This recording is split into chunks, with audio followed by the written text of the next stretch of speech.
पुण्यातून नंदूरमधून एक शालेय सहलीची बस कोकण दर्शनासाठी निघाली होती आणि या बसचा भीषण अपघात झालेला असून एका शिक्षकाचा मृत्यू तर काही विद्यार्थी जखमी झाले आहेत. पाहूया एक पुढील नवीन बातमी. डोंबिवलीमध्ये शाळकरी विद्यार्थी घेऊन जाणाऱ्या रिक्षाचा अपघात झाला. रिक्षा चालकाचा ताबा सुटल्याने हा अपघात झाला आहे.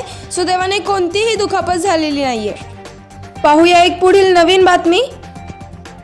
दारुड्या पतीने आपल्या 24 वर्षीय पत्नी, 6 वर्षीय मुलगी व मुलाची बॅटने हत्या केली. या घटनेप्रकरणी पोलिसांनी तिहेरी हत्येचा गुन्हा दाखल केला असून फरार आरोपीचा शोध सुरू आहे. पाहूया एक पुढील नवीन बातमी. उत्तर प्रदेशच्या बरेलीमध्ये कार आणि ट्रकचा भीषण अपघात झालाय. अपघातानंतर कारनं पेट घेतला, त्यामुळे कारमधील 8 प्रवाशांचा मृत्यू झालाय. टायर फुटल्यानं कार चालकाचं कारवरील नियंत्रण सुटलं आणि कार डिव्हायडरला जाऊन धडकून विरुद्ध दिशेने येणाऱ्या ट्रकला आदळली. त्यानंतर कार आणि ट्रकनं पेट घेतला. कारमध्ये 8 प्रवासी होते. मृतांमध्ये एक लहान मुलाचा समावेश आहे. चॅनलवर नवीन असाल तर असेच नवीन अपडेट पाहण्यासाठी आपल्या चॅनलला सबस्क्राईब करा.